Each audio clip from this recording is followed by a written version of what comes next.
From the other end of the phone, I heard a cool voice. "I'm in a small restaurant right now. Do you remember this place? You—" I cut off Emily's voice, saying, "I remember. You have a good memory." "I thought you might be busy today." I interrupted her again. "I'm free. Can I come over now?" A chuckling sound came from the other end of the phone. It's so frustrating not to be able to see her face. The smile of the girl I used to love is there on the other side of the phone. I'll be waiting. The moment I hung up, I started running. My name is Steve. I'm turning 37 this year. I have recently been assigned to a new department and am being introduced to everyone at the morning meeting. It's somewhat embarrassing to hear the department head explain things about me, but I can't just stand around. I need to perform beyond what was introduced and contribute to the department. With that determination, I look at everyone's faces to regain my focus. As the morning meeting ends and everyone is about to return to their desks, that's when it happened. "Sorry I'm late," said a young man as he slid into the department. The department head was scolding him for being late. "It's not late, just made it." "I'll take the scolding later. I'm really busy right now," he said, opening his laptop. "Man, I was drinking with Mr. Johnson, president of our client company, yesterday and it went on late. He invited me to his house. He said if I caught the 7:30 train, I'd make it. And I did just that, but it was a close call. Tough night," he rattled on, unasked.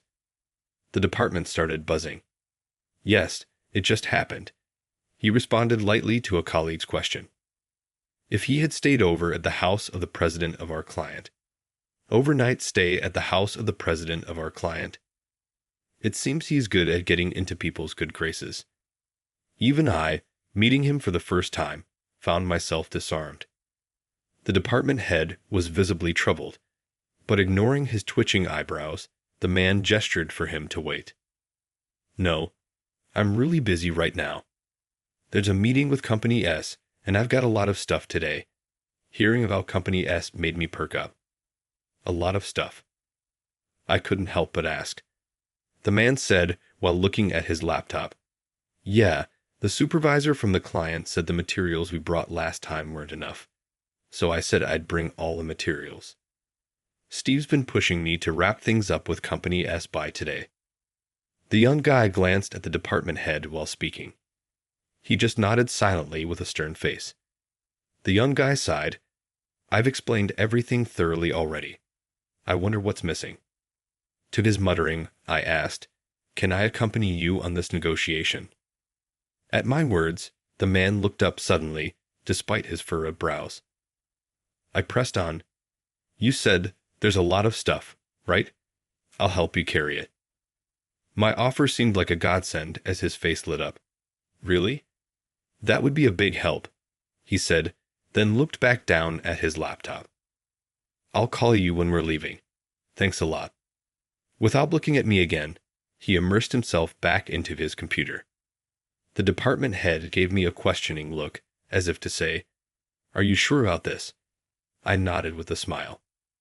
30 minutes later, "Let's go," called by the young guy, I rushed over to him. "Oh, by the way, I'm Mark. Have we met before?" "Actually, I'm the top salesman." Finally, I learned his name. I introduced myself with a smile. "I'm Steve. Nice to meet you." Mark nodded and handed me a bag full of files, which I took. "All right, let's go." With a brisk step, Mark hurried across the floor. I managed to keep up with him. Arriving at Company S, Mark checked us in, and we were directed to a meeting room. Seeing me looking around curiously, Mark laughed. "Don't look around so much. Are you okay?" Well, it's a big company. Even the meeting room is unnecessarily luxurious. It was unclear if Mark was trying to squeeze my nerves or just making small talk, but he spoke with a friendly smile. However, it's strange. Doesn't he wonder about me, someone he just met today? Though we had briefly introduced ourselves once, it felt awkward to say anything more. As I was thinking about this, The door to the meeting room opened and a man entered. This man, Carl, seemed familiar with Mark, and they started chatting amiably right away. "Mark, I'm counting on you today. I want to recommend you to my boss with confidence, so please make sure I have enough information," Carl said, extending his hand for a shake. Mark gestured towards the bag I was holding and reassured, "No worries. Look, I brought a ton of materials." That was when Carl finally noticed me. "Who's this?" As I was about to introduce myself, Mark cut in. He's just helping me carry stuff today. We have so many files." "Oh, really?" Carl said. I nodded and greeted him, though I missed the chance to introduce myself properly. I continued to observe the negotiations. Faced with a mountain of files, Carl looked troubled. "Mark, don't you have a summary of this?" Mark frowned. "But last time, you said to bring all the materials." Carl groaned. "But still, no one's going to look through all these files if we present this. I'll get chewed out. You know, my boss is called the Queen of Ice." Reacting to Carl's words, I asked, "The Queen of Ice?" As I repeated the term, Carl made a face as if he'd slipped up. "Please don't mention it. She's very capable, but strict with herself and others. They call her that behind her back, but her judgments are sound, and I've learned a lot under her. So I do respect her," he explained, choosing his words carefully. Internally, I smiled wryly. "Anyway, we can't present this," Carl concluded decisively, dismissing Mark's suggestion. "Oh, come on. We've been pressured to wrap this up by today. Can't we meet your boss directly?" "I'll explain," Mark asked. Carl shook his head vehemently. "That's impossible. She's busy with meetings at another branch today." As Carl paid Mark clung to hope. "Please, just 5 minutes." I chuckled to myself. There's no way you can explain all this in just 5 minutes. Mark bristled at my comment. "Don't speak up when you don't know anything. I've explained this product many times before." It seemed I had inadvertently wounded the pride of the top sales performer. Regardless, I handed my business card to Carl. "Could you please pass this card to your boss?" Carl frowned. But..." I took a deep breath. "Isn't your boss Emily?" At my words, Carl's eyes widened. "How do you know that? Did I mention it?" I shook my head. "I have known her for a long time. If my business card does not work, then I'll give up and leave for the day." At my words, Mark shot me a reproachful look. I ignored it and continued to stare at Carl. Hesitantly, Carl stood up. "I'll just pass the card. If it doesn't work, you leave today, right?" After his words, I nodded firmly. Reluctantly, Carl took my business card and left the meeting room. After the door closed, Mark began to rant in a panic. "What are you promising on your own? We are told to be done by today. If we can't meet, then just leave like that." I sat at Mark's complaints. Either way, they will not meet us if we don't do anything. I didn't look at Mark as I replied. I could see from the corner of my eye that Mark was flabbergasted. "I'm going to say it was your fault today." I just chuckled at his petulant tone. Then, 10 minutes later, the door opened and a familiar face appeared. "Steve, when did you get back to the U.S.?" a flushed Emily asked, and I smiled. "Today is my first day back at headquarters." Emily was greatly surprised. "Really? You came to us on your first day. If you had told me, I would have handled it myself." Carl entered the meeting room delightfully. He seemed bewildered, probably having never seen his boss up close like this. Mark's reaction was predictable. Even without looking, he must have his mouth wide open. "Sorry to trouble you. May I proceed with explaining the product?" Emily nodded slightly but then thoughtfully added, "Since you're here, it might be a bit of a hassle, but could you explain it to 2 more people?" I nodded, not fully understanding. Then Emily instructed Carl, who left the meeting room. Again, shortly after, Carl returned with 2 men. These are Mr. Chan and Mr. Hang from our Chinese branch. Since you're here, could you give the presentation in Chinese? She smiled slightly, gauging my reaction. I feel like I'm being tested, and it excites me. Just what I wanted. Of course, Emily. Will you? Emily crossed her arms, her expression turning serious. If these two are convinced, I will be too. If there are parts they aren't satisfied with, we'll need more materials. Later, with the reunion scene over, she switched to business mode, the Queen of Ice persona perfectly intact, devoid of any smile. While feeling a nostalgic fondness internally, I switched into work mode. I set aside the vast files I had brought and began explaining in detail, using the materials Mark had previously used in negotiations, addressing the two Chinese gentlemen. I answered their questions accurately. I could sense that Mark was genuinely surprised. It felt good, a little, but no, it's not right to mock the young man, however, being skilled at winning people over and having never really faced setbacks due to his top sales performance and excessive confidence. Perhaps it wouldn't hurt to bend his pride just a little. In fact, this product was one I handled while in China. Therefore, I knew more about this product than Mark did. Having seen the manufacturing process and known the development history, I could provide a more detailed explanation than an average salesperson might. The two Chinese gentlemen were very pleased with my explanation, talking to Emily with satisfaction. Emily discarded her iron mask and smiled. Very impressive. May I ask a question too? Prompted by her, I tightened my loosened focus. She had grilled me over and over again in the past. If I stumbled even slightly, it was back to the drawing board. Reminded of my younger days, I renewed my determination. Her questions were sharp, but I managed to answer all of them smoothly.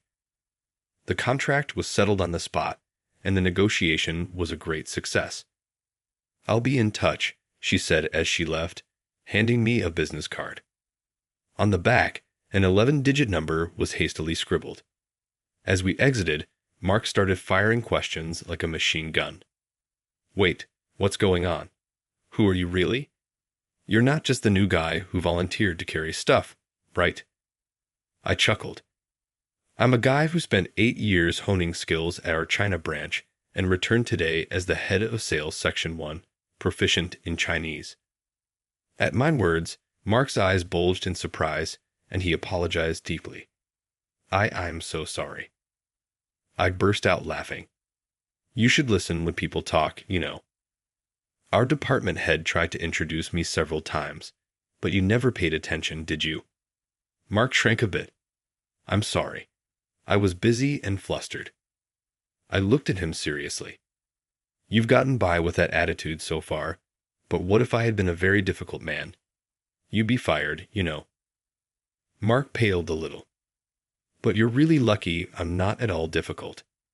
Too bad for you, but it was a close call today, huh? It was good luck that I came along today. Mark glanced at me tentatively. So, Steve, how did you get on Emily's good side? He was surely looking to turn my story into a learning opportunity for his job. Smiling inwardly, I began to share an old story with him as we headed back to the office. 15 years ago, after graduating from university, I started working in sales at this company. I underwent training, shadowed a senior, and when it was time for me to handle things on my own, I was assigned to Company S. At that time, Emily was also newly tasked with handling negotiations with our clients. Being new and extremely vigilant, she would stop my explanations at every turn to ask for details.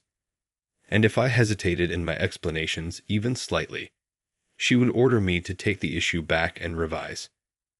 She was a tough person. She held herself to the same standards, always impeccably dressed in a crisp shirt and well-tailored suit. Back then, I was an audacious young man trying everything I could to win over this difficult client. But she only smiled when I explained things well.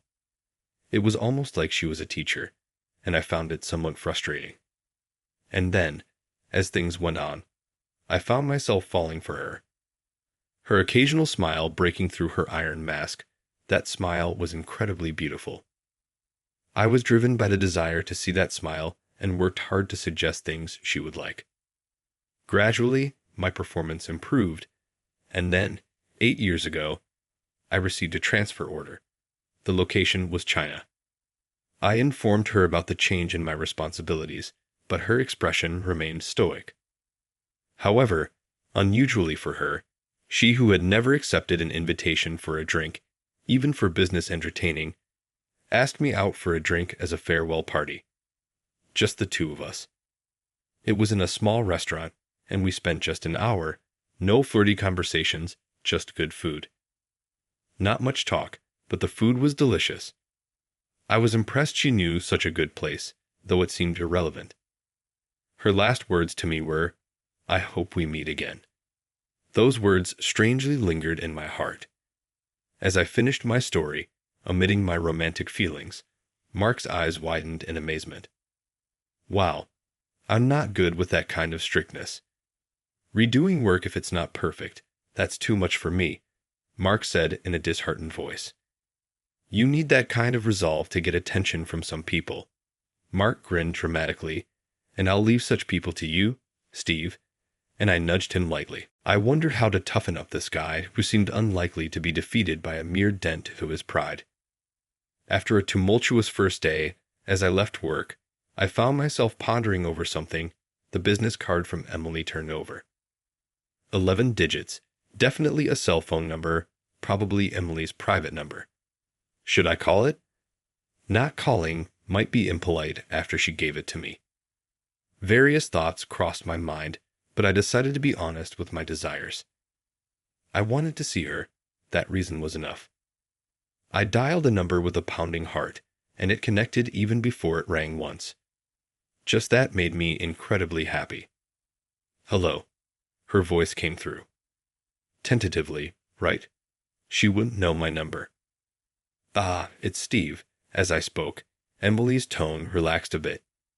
Ah, I thought so. Thank you for calling. A brief silence followed. I'm at a small restaurant right now.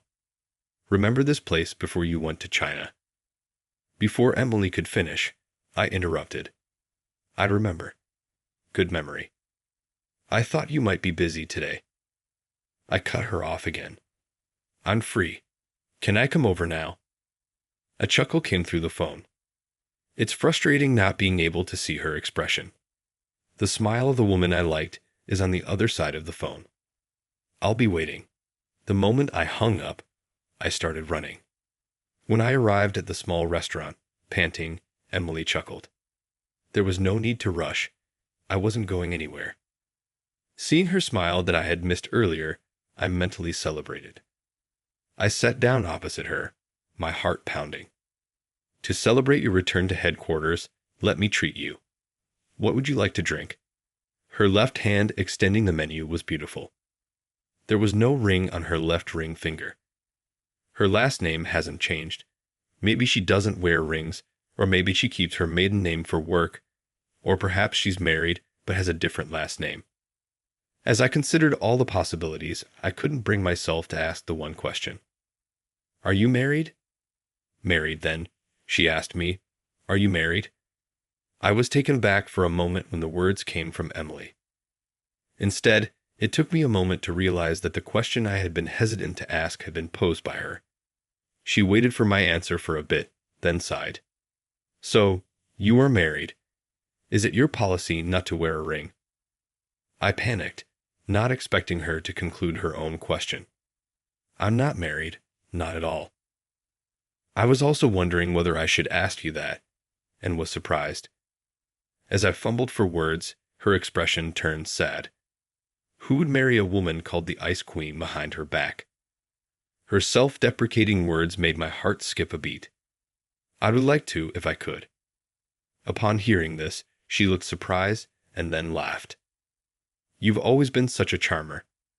It was the biggest smile I had seen from her yet. Frustrated that she might think I was joking, I faced her earnestly. I'm not lying. At my words, she suddenly teared up. Ah, I'm sorry. Did I say something to make you cry? Startled by her tears, She was also taken aback. Ah, tears. I'm sorry. I didn't mean to. She wiped her tears with her index finger and looked down. I'm sorry, it's just, lately at home, from my mother recently, her sister had her third child, and their mother had told her, you'll have to manage your old age on your own. It felt as if she was being told she couldn't hope for children or marriage of her own and should live her life alone. Those words had stuck with her. I was just a bit troubled, and then you said something unexpected. It shook me. Saying this, she smiled and sipped her whiskey, looking beautiful. Why would you say something so unexpected? I've always liked you, Emily. I decided to be forthright, ignoring her puzzled look. At first, working with you, I was always messing up, and you patiently suggested improvements. When things came together, you smiled at me. That smile was beautiful. I poured out all my feelings. Even today, in the meeting room, seeing you who usually doesn't smile like that, smiling so much because of our reunion. And earlier, when I ran all the way here, and you smiled, I want to see more of your smiles. I want to see the expressions you show only to me. Even while I was in China, I couldn't forget you. She was flustered. Wait, that's embarrassing. Are you joking? She questioned if all I had said was a lie, disbelieving. I exclaimed quietly, it's not a lie, Emily. At this, her face turned bright red. If you've given up on marriage, please marry me, even if it's just as partners for our later years. Please stay by my side. I'll spend the rest of my life making you fall for me. Her lips trembled. But I'm already 39 years old and children, Steve. You should marry a younger woman, not someone like me. It was painful to hear her say that. I gently wiped the tears welling up in her eyes with my index finger. Startled by my touch, she flinched. I want to be with you, not with some younger woman, but with you, I said quietly, looking into her eyes. When I was about to go to China, you said it would be nice to meet again. When we met again, I was determined to confess to you, of course, only if you weren't married. Her eyes widened. Wait, you mean since that time? I nodded. I've been telling you. I've always liked you, even before then. She pouted. Then why didn't you say anything before you went to China? I was stunned. Oh, because it seemed like there was no chance. I thought you wouldn't see me as a romantic prospect. When I said this, she puffed her cheeks. It's not true. Back then, I liked you. I almost shouted out loud but stopped myself. It's not good to yell in a small restaurant. What? As I was speechless, she looked down. Why would a woman go to dinner alone with a guy who she does not like normally? Hearing this, I held my head. Right, she was that kind of woman. Even if it was just a farewell party, her invitation indicated that there was a chance. Ah, I love you so much. The words naturally came out, and she blushed deeply. I'm sorry for being so dense. I'm sorry for wasting your time. Is it still okay if we start now? She nodded slightly. Truly, she had no confidence in being loved. If that's the case, I'll make her feel loved as much as possible from now on, that she is deeply loved for a lifetime. 2 years have passed since then. Ah, Robert is crying. Emily's shout made me hurry over. Wait, if Robert is crying, look, Hannah started crying too. We are married and currently on parental leave, raising our twins. After getting married and considering our ages, we quickly sought fertility treatments and were blessed with twins, a boy and a girl. At 41, having twins was a concern, but the Queen of Ice bravely went through her pregnancy, worked hard until her maternity leave, and successfully gave birth to twins. She was divine after giving birth. Thank you for everything. I love you. When I expressed my gratitude, Emily let tears fall. I wonder if I deserve to be this happy. I'll never forget the moment she said that with tearful eyes. Today, Mark is coming over to celebrate the birth. I want kids soon too, says Mark, who doesn't even have a partner yet. I wonder how they'll react to the realities of parenting. How much will it deflate his pride? I'm looking forward to it. As we soothe our little twins, I wonder if it's bad for their education to harbor such feelings. I hope these kids grow up straight and true, bathed in our love. Emily and I smiled at each other as we soothed our children together.